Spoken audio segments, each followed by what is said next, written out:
ഗ്രാമത്തിൻ്റെ ശാന്തതയിൽ ജീവിച്ചിരുന്ന മീനാക്ഷിക്ക് നഗരത്തിലെ ജീവിതം ഒരു പുതിയ സ്വപ്നമായിരുന്നു. രോഗിയായ അമ്മയുടെ ചികിത്സക്കും അനിയൻ്റെ പഠനത്തിനും വേണ്ടിയാണ് അവൾ ആ വലിയ നഗരത്തിലേക്ക് ജോലി തേടിയെത്തിയത്. പക്ഷേ ആകസ്മികമായി കണ്ടുമുട്ടിയ ചില ആളുകൾ അവളെ എത്തിച്ചത് വലിയൊരു കെണിയിലായിരുന്നു. ആ രാത്രി, കനത്ത മഴ പെയ്യുന്ന രാത്രിയിൽ, ഭയന്നു വിറച്ച് ഒരു വലിയ മുറിയുടെ കോണിൽ ചുരുണ്ടുകൂടിയിരിക്കുകയായിരുന്നു മീനാക്ഷി. മുറിയിലെ മങ്ങിയ വെളിച്ചത്തിൽ അവളുടെ കണ്ണീർ തുള്ളികൾ തിളങ്ങി. മുറിയുടെ വലിയ വാതിൽ ശക്തിയായി തുറക്കപ്പെട്ടു. അകത്തേക്ക് നടന്നു വന്നത് ഒരു കൂറ്റൻ നിഴലായിരുന്നു. അവിടുത്തെ ഏറ്റവും വലിയ അധോലോക നായകൻ, ആരും പേര് കേട്ടാൽ നടുങ്ങുന്ന വിക്രം. കറുത്ത ഷർട്ടും പാൻസും ധരിച്ചവൻ കയ്യിലുണ്ടായിരുന്ന സിഗരറ്റ് പുകച്ചു തള്ളി പതുക്കെ അവളിലേക്ക് അടുത്തു വന്നു. അവൻ്റെ ഓരോ ചുവടിലും മീനാക്ഷിയുടെ ഹൃദയമിടിപ്പ് ഇരട്ടിച്ചു. മീനാക്ഷിയുടെ അരികിലെത്തിയ വിക്രം നിലത്ത് മുട്ടുകുത്തിയിരുന്നു. അവൻ തൻ്റെ തണുത്ത കൈകൾ കൊണ്ട് അവളുടെ മുഖം ഉയർത്തി. അവളിൽ നിന്ന് ഭയത്തിൻ്റെ ഒരു വിറയൽ പാഞ്ഞുപോയി. ഇത്രയും നാൾ നീ എവിടെ ഒളിച്ചിരിക്കുകയായിരുന്നു? നിന്നെ കാണുമ്പോൾ തന്നെ എനിക്ക് ഭ്രാന്തി പിടിക്കുന്നു. അവൻ്റെ ശബ്ദത്തിൽ ആധിപത്യവും അതേസമയം കത്തുന്ന ഒരു വികാരവും ഉണ്ടായിരുന്നു. പ്ലീസ്, എന്നെ വിടൂ. ഞാനൊരു പാവമാണ്. എന്നെ ഒന്നും ചെയ്യരുത്. മീനാക്ഷി കൈകൂപ്പി അപേക്ഷിച്ചു. അവളുടെ കണ്ണുകളിൽ നിന്ന് കണ്ണീർ ഒഴുകിയിറങ്ങി.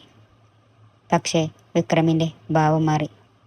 അവൻ പെട്ടെന്ന് അവളുടെ കഴുത്തിൽ പിടിച്ച് തന്നിലേക്ക് അടുത്തേക്ക് വലിച്ചെടുത്തു. അവരുടെ ശ്വാസങ്ങൾ തമ്മിൽ ഇടകലർന്നു. നീ സമ്മതിച്ചാലും ഇല്ലെങ്കിലും എനിക്ക് നിന്നെ തന്നെ വേണം. നീ എനിക്ക് മാത്രം സ്വന്തമാണ്. മനസ്സിലായോ? അവൻ ഗർജിച്ചു. അവൻ്റെ കണ്ണുകളിലെ അഗ്നി മീനാക്ഷിയെ ആകെ തളർത്തിക്കളഞ്ഞു. അവൾക്ക് ശബ്ദം പുറത്തേക്ക് വന്നില്ല. അവൻ ആരാണെന്നോ തനിക്കിനി എന്താണ് സംഭവിക്കാൻ പോകുന്നെന്നോ അവൾക്കൊരു നിശ്ചയവുമില്ലായിരുന്നു. വിക്രം സാർ, പുറത്തുനിന്ന് അവൻ്റെ പ്രധാന അനുയായ രാഹുലിൻ്റെ ശബ്ദം കേട്ടു. വിക്രം പതുക്കെ മീനാക്ഷിയുടെ കഴുത്തിലെ പിടി അയച്ചു. പക്ഷേ അവളുടെ കണ്ണുകളിൽ നിന്ന് തൻ്റെ കണ്ണുകൾ മാറ്റിയില്ല. ഇവളെ ഈ മുറിയിൽ തന്നെ പൂട്ടിയിടുക. ഒരു തുള്ളി കണ്ണീര് പോലും ഇനി ഇവളുടെ കണ്ണിൽ നിന്ന് വീഴരുത്. പക്ഷേ ഇവിടെ നിന്ന് രക്ഷപ്പെടാൻ ഒരു ശ്രമം നടത്തിയാൽ. വിക്രം നിർത്തി. മീനാക്ഷിയുടെ വിറക്കുന്ന ചുണ്ടുകളിലേക്ക് നോക്കി ഒരു വന്യമായ ചിരിയോടെ പറഞ്ഞു, അതിൻ്റെ പ്രത്യാഘാതം നിന്റെ കുടുംബം അനുഭവിക്കും. ആ ഭീഷണി കേട്ടതോടെ മീനാക്ഷി തകർന്നുപോയി. അവൻ താനുമായി ബന്ധപ്പെട്ട എല്ലാം മനസ്സിലാക്കി കഴിഞ്ഞു എന്നവൾക്ക് ബോധ്യമായി. വിക്രം മുറിക്ക് പുറത്തേക്ക് ഇറങ്ങി വാതിൽ ശക്തിയായി അടച്ചുപൂട്ടി. നൊമ്പരത്തോടെ മീനാക്ഷി തറയിലേക്ക് കഴിഞ്ഞു വീണു. താൻ എന്തിനാണ് ഈ അവസ്ഥയിലെത്തിയത്? തനിക്ക് വേണ്ടി പ്രാർത്ഥിക്കുന്ന ഗ്രാമത്തിലെ അമ്മയും അനിയനും, അവരെ രക്ഷിക്കാൻ താൻ ഇനി എന്തു ചെയ്യും? അടുത്ത ദിവസങ്ങൾ വിക്രം മീനാക്ഷിക്ക് എല്ലാ സൗകര്യങ്ങളും നൽകി. വിലപിടിപ്പുള്ള വസ്ത്രങ്ങൾ, സ്വാദിഷ്ടമായ ഭക്ഷണങ്ങൾ. പക്ഷേ സ്വാതന്ത്ര്യം മാത്രം നൽകിയില്ല. വിക്രം എല്ലാവർക്കും ഭയങ്കരനായ മാഫിയ ഡോണായിരുന്നു. ശത്രുക്കളോട് ദയയില്ലാത്തവൻ, ഒറ്റവാക്കിൽ മനുഷ്യരുടെ ജീവനൊടുക്കുന്നവൻ. എന്നാൽ മീനാക്ഷിയുടെ മുന്നിലെത്തുമ്പോൾ അവനിൽ വേറൊരു ഭാവം നിഴലിച്ചിരുന്നു. അവൻ അവളെ ദ്രോഹിച്ചില്ല. പക്ഷേ അവൻ്റെ കടുപ്പമേറിയ പ്രണയവും ആധിപത്യവും അവളെ ഭയപ്പെടുത്തി. രാത്രികളിൽ അവൻ അവളുടെ മുറിയിലെത്തും. അവൾ ഉറങ്ങുന്ന മണിക്കൂറോളം നോക്കി നിൽക്കും. അവളുടെ മുടിയിഴകളിൽ പതുക്കെ തഴുകും. നീ എന്നെ വെറുക്കുന്നുണ്ടാകുമല്ലേ?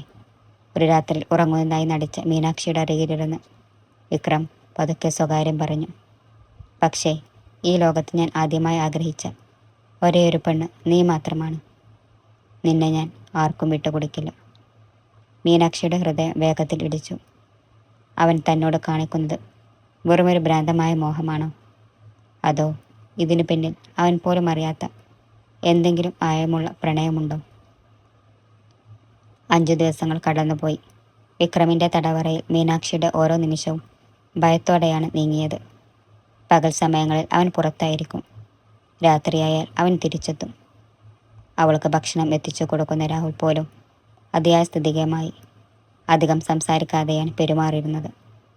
പക്ഷേ അന്നേ ദിവസം ഒരവസരം വീണു കിട്ടി. വിക്രമിൻ്റെ പ്രധാനപ്പെട്ട എന്തോ ഡീൽ നടക്കുന്ന ദിവസമായിരുന്നു അത്. ബംഗ്ലാവിലെ സുരക്ഷാ ജീവനക്കാർ ഭൂരിഭാഗവും താഴത്തെ നിലയിൽ എന്തോ കാര്യത്തിന് ഒത്തുകൂടിയിരിക്കുകയായിരുന്നു. മീനാക്ഷി പതുക്കെ വാതിനടുത്തേക്ക് ചെന്നു. അത്ഭുതമെന്ന് പറയട്ടെ, പൂട്ട് ശരിക്ക് വീണിരുന്നില്ല. ഹൃദയമിടിപ്പ് വർദ്ധിച്ചു കൊണ്ടിരുന്നു.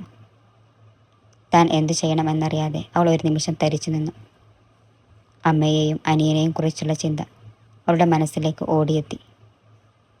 എനിക്ക് ഇവിടെ നിന്ന് പോയേ പറ്റൂ. ദൈവമേ, എന്നെ രക്ഷിക്കണേ.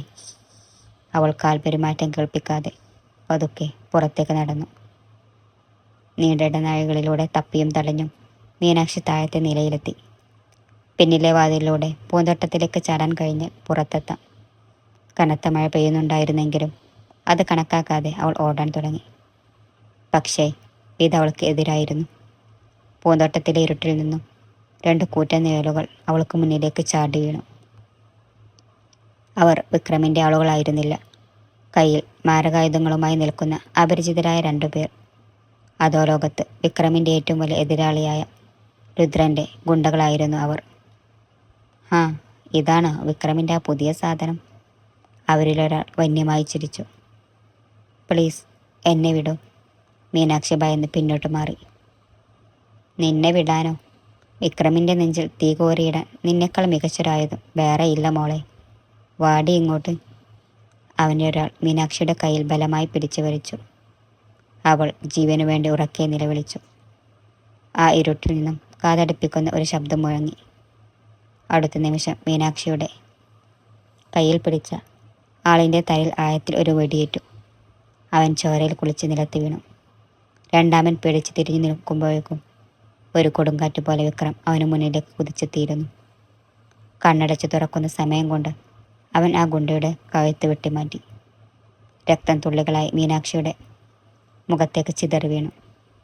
ഭയം കൊണ്ട് വീണ്ടും നിലവിളിക്കാൻ പോലും കഴിയാതെ അവൾ നിലത്തേക്ക് കുഴഞ്ഞു വീണു. വിക്രമിൻ്റെ കണ്ണുകളിൽ ചോരപ്പോരിൻ്റെ വന്യത നിറഞ്ഞിരുന്നു. അവൻ കോപത്തോടെ ശ്വാസമെടുത്ത് മീനാക്ഷിയുടെ അരികിലേക്ക് നടന്നു വന്നു. അവൻ അവളുടെ വസ്ത്രത്തിൽ പിടിച്ച് അവളെ എഴുന്നേൽപ്പിച്ചു. നിന്നോട് ഞാൻ പറഞ്ഞിട്ടില്ലേടി ഇവിടെ നിന്ന് രക്ഷപ്പെടാൻ നോക്കരുതെന്ന്? അവൻ അലറി. ഞാൻ മീനാക്ഷി വിറച്ചുപോയി. പക്ഷേ അടുത്ത നിമിഷം വിക്രമിൻ്റെ കണ്ണുകളിലെ ദേഷ്യം അപ്രത്യക്ഷമായി. മീനാക്ഷിയുടെ കയ്യിലെ ചെറിയൊരു മുറിവും അതിൽ നിന്ന് ഒഴുകുന്ന ചോരയും അവൻ്റെ ശ്രദ്ധയിൽപ്പെട്ടു. ആ കാണാതെ പോയ ഗുണ്ട അവളുടെ കൈ തിരിച്ചു തിരുമ്മിയപ്പോൾ പറ്റിയ മുറിവായിരുന്നു അത്. അവൻ്റെ മുഖത്തെ കടുപ്പം മാറി അവിടെ ഒരു തരം വേവലാതി പടർന്നു.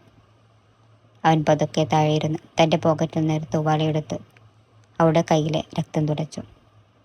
അവൻ്റെ കൈകൾ വിറക്കുന്നുണ്ടായിരുന്നു. നിനക്കൊരു കുഴപ്പമില്ലല്ലോ? അവൻ്റെ ശബ്ദത്തിലെ കാഠിന്യം പോയിരുന്നു. അതിൽ ആകുലത മാത്രമായിരുന്നു. മീനാക്ഷി അത്ഭുതത്തോടെ അവനെ നോക്കി. ആരും ഭയക്കുന്ന, ചോരക്കളി നടത്തുന്ന ഈ മാഫിയ ഡോൺ തൻ്റെ ഒരു ചെറിയ മുറിവ് കണ്ട് എന്തിനാണ് ഇങ്ങനെ വേവലാതിപ്പെടുന്നത്? വിക്രം സാർ. രാഹുലും മറ്റുള്ളവരും അങ്ങോട്ടേക്ക് ഓടിയെത്തി. ഈ പ്രദേശം മുഴുവൻ അടക്കൂ. രുദ്രൻ്റെ ഒരുത്തനും ഇനി ജീവനോടെ മടങ്ങരുത്, വിക്രം ഉത്തരവിട്ടു. തുടർന്ന് അവൻ മീനാക്ഷിയെ തൻ്റെ കൈകളിൽ കോരിയെടുത്തു. അവൾ എതിർക്കാൻ ശ്രമിച്ചെങ്കിലും അവൻ വിട്ടില്ല. മുറിയിലെത്തിയ ശേഷം വിക്രം സ്വയം അവളുടെ മുറിവിൽ മരുന്ന് വെച്ചു കൊടുത്തു. മീനാക്ഷി ശാന്തയായി അവൻ്റെ മുഖത്തേക്ക് നോക്കി. അടുത്തു നിന്ന് നോക്കുമ്പോൾ അവൻ്റെ കണ്ണുകളിൽ മഞ്ഞതയല്ല, എന്തോ വലിയൊരു വേദനയാണ് അവൾ കണ്ടത്. എന്തിനാണ് എന്നെ ഇങ്ങനെ ബുദ്ധിമുട്ടിക്കുന്നത്? മീനാക്ഷി വളരെ പതുക്കെ ചോദിച്ചു. എന്നെ കൊല്ലാനാണോ അതോ വെറുതെ പീഡിപ്പിക്കാനാണോ? വിക്രം മരുന്ന് വെക്കുന്നിടത്ത് അവളുടെ കണ്ണുകളിലേക്ക് നോക്കി. നിന്നെ കൊല്ലാനോ? അവൻ ചെറിയൊരു പുഞ്ചിരിയോടെ തലയാട്ടി. മീനാക്ഷി, നിന്നെ കണ്ട ആ നിമിഷം മുതൽ ഞാൻ എന്നെ തന്നെയാണ് കൊല്ലുന്നത്. നിന്റെ ഈ കണ്ണുകളിലെ പരിശുദ്ധിയിലാണ് ഞാൻ എൻ്റെ പാപങ്ങൾ മറക്കുന്നത്. നിന്നെ സംരക്ഷിക്കാൻ വേണ്ടി ഞാൻ ഈ ലോകത്തെ മുഴുവൻ എതിർക്കും. അതിന് നിന്റെ വെറുപ്പ് എനിക്ക് സഹിക്കേണ്ടി വന്നാലും ശരി. അവൻ പതുക്കെ എഴുന്നേറ്റു. വാതിലിനടുത്തേക്ക് നടന്നു. ഇന്ന് രാത്രി നിന്നെ ഞാൻ ഈ തടവിലാക്കിയത് നിന്റെ സുരക്ഷക്കാണ്. കാരണം പുറത്തെനിക്ക് ശത്രുക്കൾ ഒരുപാടാണ്. നിനക്കെന്തെങ്കിലും സംഭവിച്ചാൽ ഞാൻ പിന്നെ ജീവനോടെ ഉണ്ടാകില്ല. അവൻ മുറി പുറത്തുനിന്ന് പൂട്ടിപ്പോയി. മുറിയിൽ തനിച്ചായ മീനാക്ഷി കയ്യിലെ മരുന്നിലേക്ക് നോക്കിയിരുന്നു. അവളുടെ മനസ്സിലെ ഭയം കുറച്ചൊക്കെ മാറി. അവിടുത്തെ വിക്രമിനോട് വെറുപ്പ് അലിഞ്ഞു തുടങ്ങുകയായിരുന്നു. ഇത്രയും ക്രൂരനായ ഒരു മനുഷ്യൻ്റെ ഉള്ളിൽ തനിക്കായി ഇത്ര വലിയൊരു ഭ്രാന്തമായ പ്രണയം ഒളിച്ചിരിപ്പുണ്ടോ? കഴിഞ്ഞ കുറച്ച് ദിവസങ്ങളായി മീനാക്ഷിയുടെ മനസ്സിൽ വിക്രമിനോടുള്ള ഭയം പതുക്കെ കുറഞ്ഞു തുടങ്ങിയിരുന്നു. രാത്രികളിൽ അവൻ തനിക്ക് മരുന്ന് വെച്ച് തരുന്നതും ആരും കാണാതെ തനിക്ക് പ്രിയപ്പെട്ട മധുരപലഹാരങ്ങൾ മുറിയിൽ കൊണ്ടുവെക്കുന്നതുമെല്ലാം അവൾ ശ്രദ്ധിക്കുന്നുണ്ടായിരുന്നു. അന്നേ ദിവസം രാവിലെ മീനാക്ഷിക്ക് ഭക്ഷണം കൊടുക്കാൻ വന്നത് വിക്രമിൻ്റെ വിശ്വസ്തനായ രാഹുലായിരുന്നു. രാഹുലേട്ടാ, എനിക്കൊരു കാര്യം ചോദിക്കാമോ? മീനാക്ഷി മടിച്ചു ചോദിച്ചു. അദ്ദേഹം എല്ലാവരോടും ഇത്ര ദയയില്ലാത്ത ആളാണോ? എന്തിനാണ് എന്നെ മാത്രം ഇവിടെ ഇങ്ങനെ പൂട്ടിവെച്ചിരിക്കുന്നത്? രാഹുൽ ഒരു നിമിഷം ശാന്തനായി അവളെ നോക്കി. ഒരു വലിയ ദീർഘനിശ്വാസത്തോടെ അവൻ സംസാരിച്ചു തുടങ്ങി. മീനാക്ഷി, നീ കാണുന്ന മാഫിയ ഡോൺ വിക്രം സാർ ഒരു ദിവസം കൊണ്ട് ഇങ്ങനെയൊരു ക്രൂരനായതല്ല.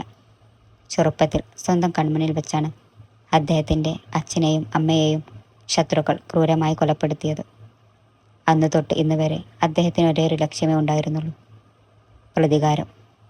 അതുകൊണ്ട് തന്നെ സ്നേഹിക്കാനോ സന്തോഷിക്കാനോ അദ്ദേഹത്തിന് അറിയില്ലായിരുന്നു. മീനാക്ഷി അത്ഭുതത്തോടെ കേട്ടു നിന്നു. പക്ഷേ രാഹുൽ തുടരുമ്പോൾ അവൻ്റെ മുഖത്ത് ഒരു ചെറു പുഞ്ചിരി വിരിഞ്ഞു. 1 മാസം മുമ്പ് ഒരു ക്ഷേത്രത്തിൻ്റെ മുറ്റത്ത് വെച്ച് അദ്ദേഹം നിന്നെ കണ്ടു. രോഗിയായ അമ്മക്ക് വേണ്ടി ദൈവത്തിന് മുന്നിൽ കൈകൂപ്പി കണ്ണീരണിയുന്ന ഒരു പെൺകുട്ടിയെ അന്ന് ആദ്യമായിട്ടാണ് വിക്രം സാറിൻ്റെ കണ്ണുകളിൽ ശത്രുതയില്ലാത്ത ഒരു ശാന്തത കണ്ടത്. നിന്റെ ശുദ്ധി അദ്ദേഹത്തിൻ്റെ ഇരുണ്ട മനസ്സിലേക്ക് ഒരു വെളിച്ചമായി വന്നു. അന്ന് തന്നെ അദ്ദേഹം നിന്റെ അമ്മയുടെ ചികിത്സക്കുള്ള മുഴുവൻ പണവും രഹസ്യമായി ആശുപത്രിയിൽ അടച്ചിരുന്നു. രാഹുലിൻ്റെ വാക്കുകൾ കേട്ട് മീനാക്ഷി തരിച്ചുപോയി. തൻ്റെ അമ്മയുടെ സർജറിക്ക് വേണ്ടത്ര പണം എവിടെ നിന്നാണ് വന്നതെന്നോർത്ത് അവൾ ഒരുപാട് അത്ഭുതപ്പെട്ടിരുന്നു. അത് ചെയ്ത് ഈ വിക്രമായിരുന്നു. അന്ന് രാത്രി വിക്രം പതിവ് പോലെ അവളുടെ മുറിയിലേക്ക് വന്നു. തളർന്നു പോയതുപോലെ അവൻ സോഫയിലേക്ക് ചാഞ്ഞു. അവൻ്റെ കണ്ണുകൾ ചുവന്നിരുന്നു. കണ്ടാലറിയാം ദിവസങ്ങളായി ഉറങ്ങിയിട്ടില്ല എന്ന്. മീനാക്ഷി പതുക്കെ അവൻ്റെ അരികിലേക്ക് നടന്നു ചെന്നു. അവൾ ഒരു ഗ്ലാസ് വെള്ളം അവന് നേരെ നീട്ടി. വിക്രം അത്ഭുതത്തോടെ തലയുയർത്തി അവളെ നോക്കി. എപ്പോഴും തന്നെ കണ്ടാൽ ഭയന്നൊളിക്കുന്ന പെൺകുട്ടി ഇന്ന് സ്വന്തം ഇഷ്ടപ്രകാരം തൻ്റെ മുന്നിൽ നിൽക്കുന്നു. എന്താ ഇത്? അവൻ പതുക്കെ ചോദിച്ചു. കുടിക്കൂ, നിങ്ങൾക്ക് ഒരുപാട് ക്ഷീണമുണ്ട്, മീനാക്ഷി ശാന്തമായി പറഞ്ഞു. വിക്രം ആ ഗ്ലാസ് വാങ്ങി വെള്ളം കുടിച്ചു. അവൻ അവളുടെ കൈകൾ പതുക്കെ പിടിച്ച് തന്നിലേക്ക് അടുപ്പിച്ചു. പക്ഷേ ഈ തവണ അവൻ്റെ പിടിയിൽ ക്രൂരതയോ നിർബന്ധമോ ഉണ്ടായിരുന്നില്ല. ഒരു കൊച്ചുകുട്ടിയുടെ അഭയമായിരുന്നു. മീനാക്ഷി, നീ എന്നെ വെറുക്കുന്നില്ലേ? അവൻ അവളുടെ കയ്യിൽ മുഖമമർത്തി ചോദിച്ചു. എനിക്കറിയില്ല, മീനാക്ഷി സത്യസന്ധമായി പറഞ്ഞു. എനിക്ക് ഭയമായിരുന്നു. പക്ഷേ എൻ്റെ അമ്മയെ രക്ഷിച്ച നിങ്ങളാണെന്ന് ഞാൻ അറിഞ്ഞു.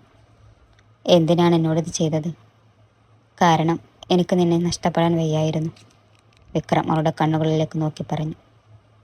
എൻ്റെ ശത്രുക്കൾ നിന്നെക്കുറിച്ചറിഞ്ഞാൽ നിന്നെ ഇല്ലാതാക്കും. എൻ്റെ തടവറയിലാണ് നീയെങ്കിൽ മാത്രമാണ് നിനക്ക് സുരക്ഷ ലഭിക്കും. എനിക്ക് നിൻ്റെ പ്രണയം കിട്ടിയില്ലെങ്കിൽ കുഴപ്പമില്ല, പക്ഷേ നിൻ്റെ ജീവൻ എനിക്ക് വേണം. ആ വാക്കുകളിൽ നിറഞ്ഞ പ്രണയവും വേദനയും മീനാക്ഷിയുടെ ഹൃദയത്തിൽ തറഞ്ഞു. അവളുടെ കണ്ണുകളിൽ നിന്നും അറിയാതൊരു തുള്ളി കണ്ണറിറ്റ് വീണു. പെട്ടെന്ന് ബംഗ്ലാവിന് പുറത്തുനിന്ന് വലിയൊരു സ്ഫോടനത്തിൻ്റെ ശബ്ദം മുഴങ്ങി. കെട്ടിടം ആകെ കുലുങ്ങി. ജനൽ ചില്ലകൾ തകർന്നു വീണു. മീനാക്ഷി ഭയന്ന് നിലവിളിച്ചുകൊണ്ട് വിക്രമിൻ്റെ നെഞ്ചിലേക്ക് പടർന്നു കയറി. വിക്രം അവളെ ചേർത്ത് പിടിച്ചു. അപ്പോഴേക്കും മുറിയുടെ വാതിൽ തുറന്നു. രാഹുൽ ചോരയിൽ കുളിച്ച് ഓടിയെത്തി. സാർ, അപകടമാണ്. രുദ്രനും അവൻ്റെ ആളുകളും ബംഗ്ലാവ് വളഞ്ഞു കഴിഞ്ഞു. അവർ ആർമഡ് വാഹനങ്ങളുമായാണ് വന്നിരിക്കുന്നത്. അവർക്ക് ആ പെൺകുട്ടിയെ വേണം. വിക്രമിൻ്റെ കണ്ണുകളിലെ ശാന്തത മാറി. അവിടെ വീണ്ടും രൗദ്രഭാവം പടർന്നു. അവൻ മീനാക്ഷിയെ നോക്കി. അവൾ ഭയന്ന് വിറച്ച അവൻ്റെ കൈകൾ അമർന്നു നിൽക്കുകയായിരുന്നു. പേടിക്കണ്ട, നിന്റെ വിക്രം ജീവനോടുള്ളത്തോളം കാലം ഒരുത്തിൻ്റെയും നിഴൽ പോലും നിന്റെ മേൽ വീഴില്ല. അവൻ തൻ്റെ അരയിൽ നിന്ന് തോക്കുകൾ പുറത്തെടുത്തു. വിക്രം മീനാക്ഷിയെ മുറിക്കുള്ളിലെ രഹസ്യ അറയിലേക്ക് മാറ്റി പൂട്ടി. എന്തു വന്നാലും ഞാൻ വന്നു തുറക്കുന്നതുവരെ പുറത്തു വരരുത്, അവൻ പറഞ്ഞു. ഇല്ല വിക്രം, പോകരുത്. അവർ ഒരുപാട് ആളുകളുണ്ട്. മീനാക്ഷി ആദ്യമായി അവൻ്റെ പേര് വിളിച്ച് കരഞ്ഞു. വിക്രം ഒന്ന് പുഞ്ചിരിച്ചു. എനിക്ക് വേണ്ടി ആദ്യമായി നീ പേടിക്കുന്നുണ്ടല്ലോ, അത് മതി. എനിക്ക് ഈ ലോകം മുഴുവൻ ജയിക്കാൻ. അവൻ്റെ രഹസ്യറയുടെ വാതിൽ അടച്ചു. പുറത്ത് വെടിയച്ചകളും നിലവിളികളും നിറഞ്ഞു.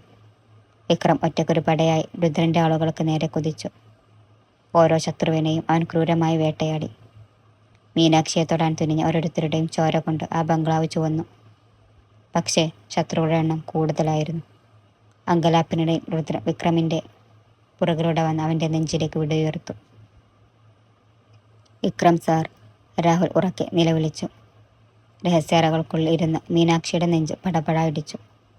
അവളുടെ ഉള്ളിൽ നിന്ന് ഭയാനകരമായ വിറയൽ പുറപ്പെട്ടു. അവിടെ വെച്ച് രഹസ്യാറകൾക്കുള്ളിൽ ഇരുന്ന് മീനാക്ഷിയുടെ കാതുകളിൽ ഇടിയായി വന്നു പതിച്ചു. അവളുടെ ഹൃദയം ഒരു നിമിഷം നിരച്ചതുപോലെ തോന്നി. കണ്ണുകളിൽ നിന്ന് കണ്ണീർ ഒഴുകിയിറങ്ങി. ഇല്ല വിക്രം, അവൾ മറ്റൊന്നും ചിന്തിച്ചില്ല. താൻ ഇത്രയും നാൾ ഭയന്നിരുന്ന, ഇത്രയും നാൾ വെറുത്തിരുന്ന ആ മനുഷ്യൻ തനിക്ക് വേണ്ടി ജീവൻ കൊടുക്കാൻ പോകുന്നു എന്ന സത്യം അവളുടെ ഉള്ളിലെ പ്രണയത്തെ ഉണർത്തിയിരുന്നു. അവൾ ആ രഹസ്യറയുടെ വാതിൽ ബലമായി തള്ളി തുറന്ന് പുറത്തേക്ക് ഓടി. അവിടെ കണ്ട കാഴ്ച അവളുടെ ബോധം കെടുത്തുന്നതായിരുന്നു. ബംഗ്ലാവിൻ്റെ ഹാൾ മുഴുവൻ ചോരയിൽ കുളിച്ചിരുന്നു. ഒടുവിൽ നെഞ്ചിൽ നിന്ന് ചോര ഒഴുകുന്ന അവസ്ഥയിൽ വിക്രം തളർന്നു വീഴാതെ തനിക്കെതിരെ തോക്കു ചൂണ്ടിരുന്ന രുദ്രൻ്റെ കഴുത്തിലേക്ക് സ്വന്തം കത്തി അയഞ്ഞിറക്കുകയായിരുന്നു. രുദ്രൻ ചോര തുപ്പി നിലത്തേക്ക് വീണു. വിക്രം! മീനാക്ഷി കരഞ്ഞുകൊണ്ട് അവനടുത്തേക്ക് ഓടിയെത്തി. നിലത്ത് വീഴാൻ പോയ വിക്രമിനെ മീനാക്ഷി താങ്ങി പിടിച്ചു. അവൻ്റെ ചോര അവളുടെ വസ്ത്രങ്ങളിലേക്ക് പടർന്നു പിടിച്ചു. മീനാക്ഷി! വിക്രമിൻ്റെ കണ്ണുകൾ പതുക്കെ അടയുകയായിരുന്നു. അവൻ വിറക്കുന്ന കൈകൾ ഉയർത്തി അവളുടെ മുഖത്ത് തൊട്ടു. നീ സുരക്ഷിതയല്ലേ? അവൻ നിന്നെ ഒന്നും ചെയ്തില്ലല്ലോ? ഈ അവസ്ഥയിലും താൻ സുരക്ഷിതയാണോ എന്ന് മാത്രം ചിന്തിക്കുന്ന ആ മനുഷ്യനെ നോക്കി അവൾ പൊട്ടിക്കരഞ്ഞുപോയി. എനിക്കൊരു കുഴപ്പവുമില്ല. പ്ലീസ് കണ്ണുകൾ അടക്കരുത്. എന്നെ തനിച്ചാക്കി പോകരുത്. അവൾ അവൻ്റെ നെഞ്ചിലേക്ക് തലവെച്ച് കരഞ്ഞു. വിക്രമിൻ്റെ ചുണ്ടിൽ ഒരു ചെറിയ പുഞ്ചിരി വിരിഞ്ഞു. ഇന്ന് ആദ്യമായിട്ടാണ് നീ എനിക്ക് വേണ്ടി കരയുന്നത്. ഇനി ഞാൻ മരിച്ചാലും എനിക്ക് സന്തോഷമേ ഉള്ളൂ. ഇല്ല, ഞാൻ സമ്മതിക്കില്ല. നിങ്ങൾക്കൊന്നും സംഭവിക്കില്ല, മീനാക്ഷി അലറി വിളിച്ചു. രാഹുലേട്ടാ, പെട്ടെന്ന് വണ്ടിയെടുക്കൂ, ആശുപത്രിയിൽ പോകണം. പരിക്കേറ്റ രാഹുലും ബാക്കിയുള്ള ആളുകളും ചേർന്ന് വിക്രമിനെ ഉടൻ തന്നെ കാറിലേക്ക് കയറ്റി. മീനാക്ഷി അവൻ്റെ തല തൻ്റെ മടിയിൽ വെച്ച് അവൻ്റെ കൈകൾ വലിഞ്ഞു മുറുക്കി പിടിച്ച് പ്രാർത്ഥിച്ചു കൊണ്ടിരുന്നു. ആശുപത്രിയിലെ അടിയന്തര ശാസ്ത്രക്രിയാമുറിക്ക് മുന്നിൽ മീനാക്ഷി തളർന്നിരുന്നു. അവളുടെ വസ്ത്രങ്ങളിൽ ഇപ്പോഴും വിക്രമിൻ്റെ രക്തക്കറയുണ്ടായിരുന്നു.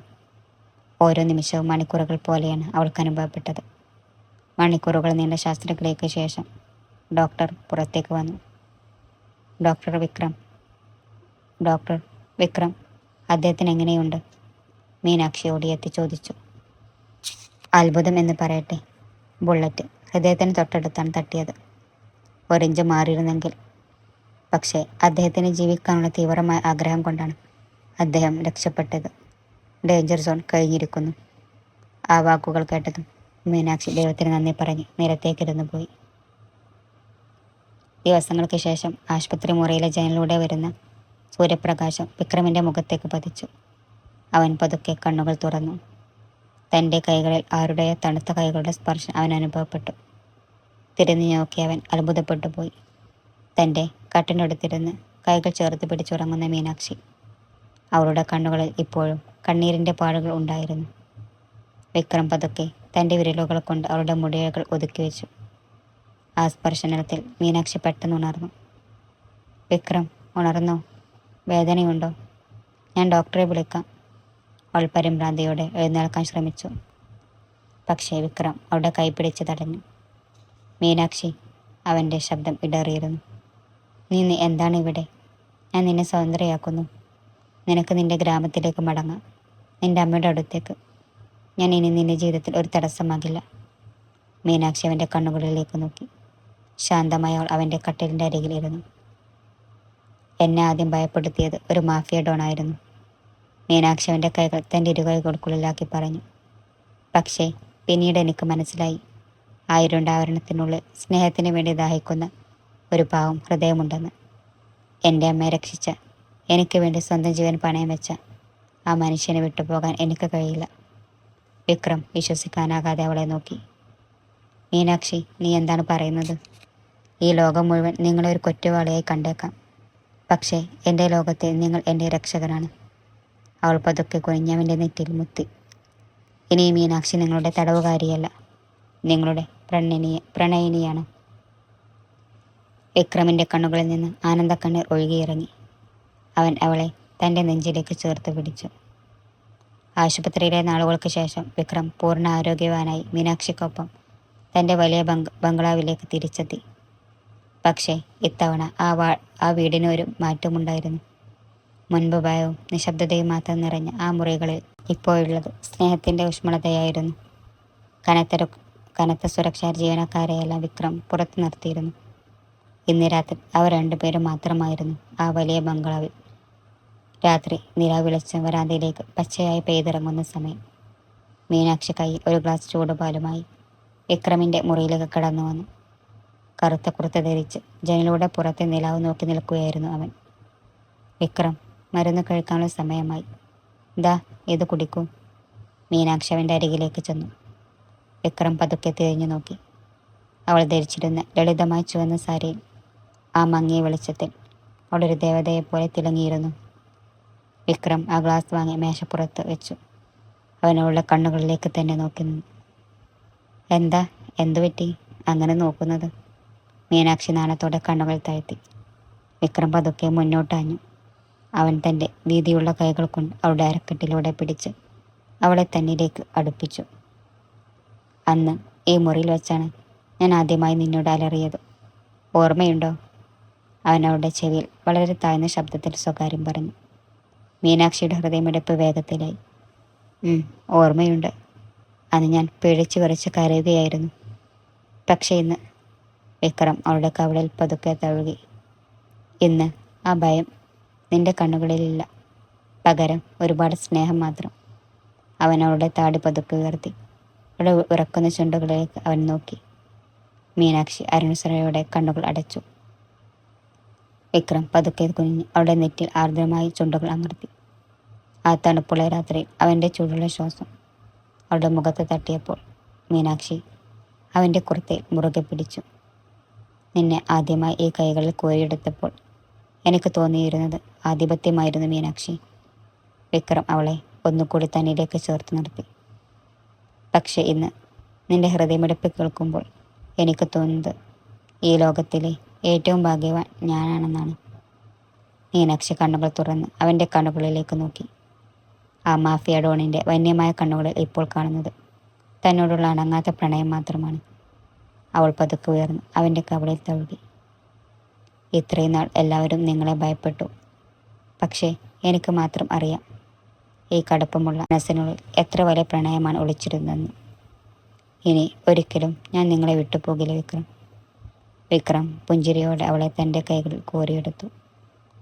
എങ്കിൽ ഇനി തടവുകാരിക്ക് രക്ഷപ്പെടാൻ ഒരു വഴിയുമില്ല, അവൻ തമാശയായി പറഞ്ഞു. മീനാക്ഷി അവൻ്റെ നെഞ്ചിലേക്ക് തല ചായ്ച്ച് മനോഹരമായി ചിരിച്ചു. ആ ശാന്തമായ രാത്രിയിൽ ചന്ദ്രൻ്റെ വെളിച്ചത്തിൽ അവർ രണ്ടുപേരുടെയും ആത്മാക്കൾ ഒന്നായി മാറുകയായിരുന്നു.